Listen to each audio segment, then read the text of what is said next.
to Movie Break. It's awesome to see you. You again. I'm glad that you remembered Coffee Break. I remembered Coffee Break and I enjoyed Coffee Break, and you looked different, equally as beautiful. I was a blonde. You were a blonde. She said, "I ain't you blondes. I'm gonna go brunette. Yeah, I'm and gonna you know really what? take hearts."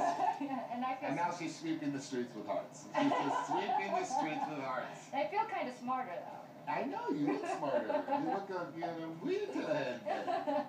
So, this movie you got to produce. And that's why there's so much explosions all over the place and everything is bigger. And that's why, I was lucky to be offered to produce the saga after Tokyo Drift. And it was the only way that they were going to get me back to the franchise. Cool. And I had turned down the second script and the third script, and they got frustrated with that and said, "Okay, what do you want? What are you doing? What about this? You write it, What are you fucking writing? What are you about?" And so that's exactly what happened. And so I took that challenge, and we built something pretty special. Yeah.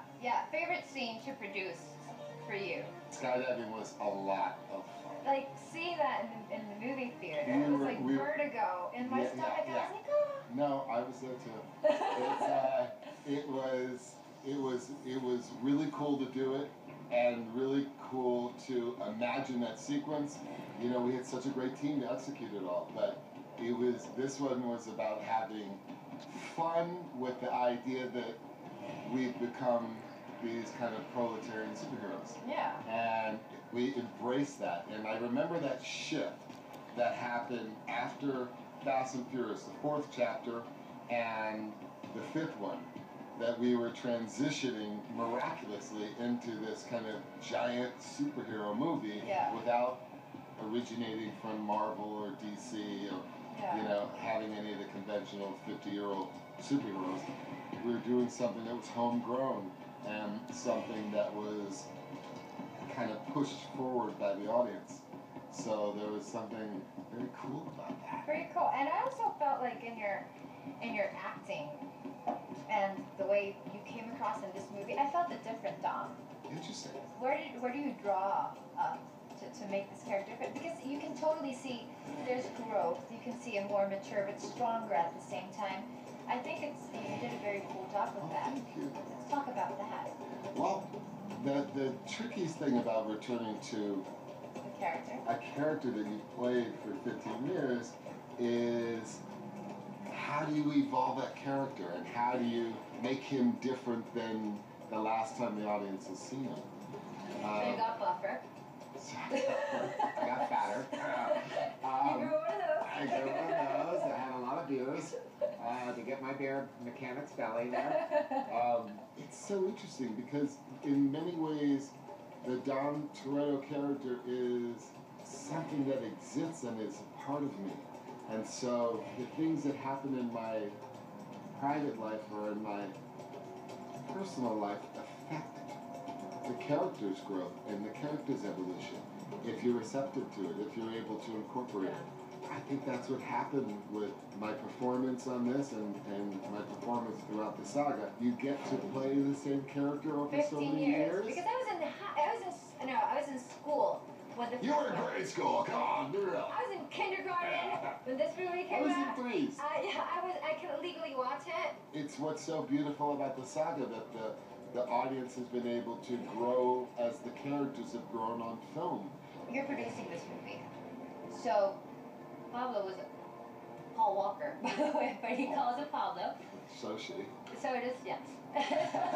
So you had this big responsibility to finish a movie that you're producing, and this is your on-screen better half, to say it in a way. Was that overwhelming for you to finish this project? Oh my God, so overwhelming. So the hardest thing I've ever had to do. When we deal with the mourning of losing someone, and it's in our family, we go to the funeral and we carry it with us, and we're dealing with it. but we're not having to replay it in our lives every single day. Yeah. And when you went back to work, you were mourning someone you cared about, and simultaneously pretending that person was still there. Was right next to you. And I've been lucky in my life. I started acting when I was 7, and I studied with some of the best masters. And no one ever taught you that. No one ever taught you how you would ever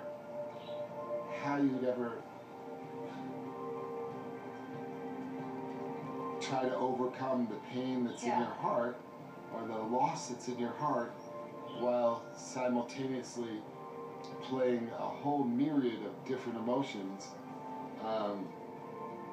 in these various scenes. And that was something that made me not want to come back to filming, and made me at times feel like I couldn't continue.